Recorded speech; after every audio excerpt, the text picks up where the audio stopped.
Hoje, então, já dito, né, é o Dia Nacional da Liberdade de Imprensa.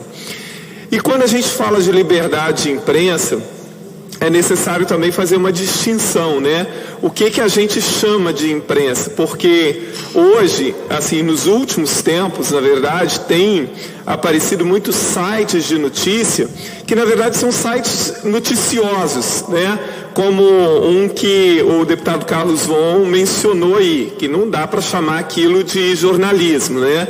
Então, a gente tem que excluir esse tipo de site, esse tipo de pseudo-jornalista da questão do que a gente chama de imprensa no sentido mais nobre, né, desse setor tão fundamental para uma democracia.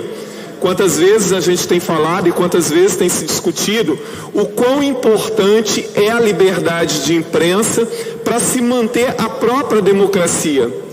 Quantas vezes coisas só chegam ao conhecimento da sociedade porque o jornalismo sério, a imprensa séria, noticia.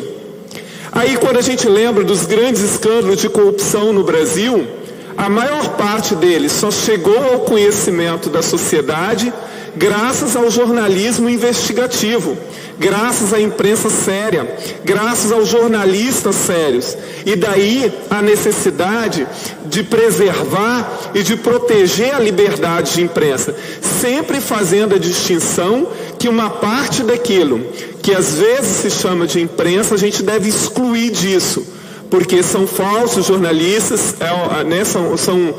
é uma imprensa, vamos dizer assim, a imprensa marrom. Mas a grande imprensa, os pequenos sites que têm surgido, muito sérios, muito comprometidos com a verdade, muito comprometidos em levar informação de qualidade para a sociedade, deve ser aplaudido. A imprensa, é claro que ela também pode ser criticada, e eu critico muitas vezes.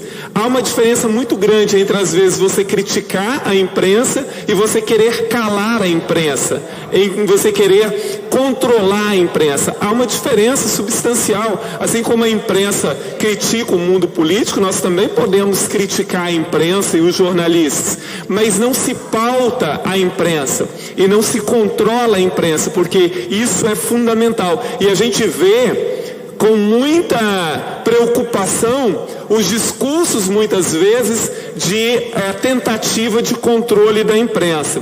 Hoje, inclusive, no Dia Nacional de Liberdade da Imprensa, é com tristeza que a gente vê um caso que está ocorrendo na Amazônia, o desaparecimento do jornalista Don Phillips, que é um jornalista inglês, correspondente do The Guardian, mas que estava ali fazendo uma pesquisa para um livro, e do indigenista Bruno Pereira.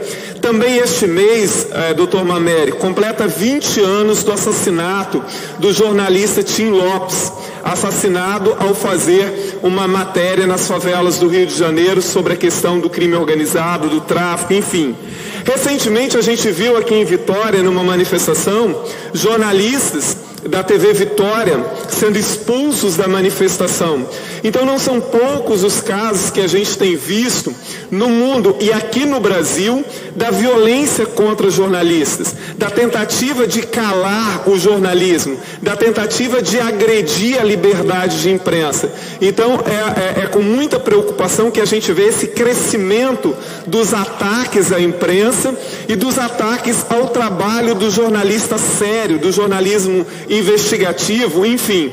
E nós, como representantes da sociedade, temos que usar a nossa voz em defesa, sim, da liberdade da imprensa, em defesa, sim, do jornalismo sério, e contra esses ataques permanentes e esta violência que tem crescido contra jornalistas no Brasil, e muitas vezes ataques vindo de autoridades públicas, doutor Mameri. Isso é mais preocupante, que grandes autoridades públicas, às vezes, agridam a imprensa, agridam jornalistas verbalmente, e isso é muito preocupante. Como eu disse, a imprensa pode ser criticada como qualquer outro setor, mas há uma diferença muito grande entre a crítica ponderada e fundamentada e os ataques reincidentes e permanentes contra o jornalismo e contra a liberdade de imprensa. Muito obrigado, deputado Dari Pagum.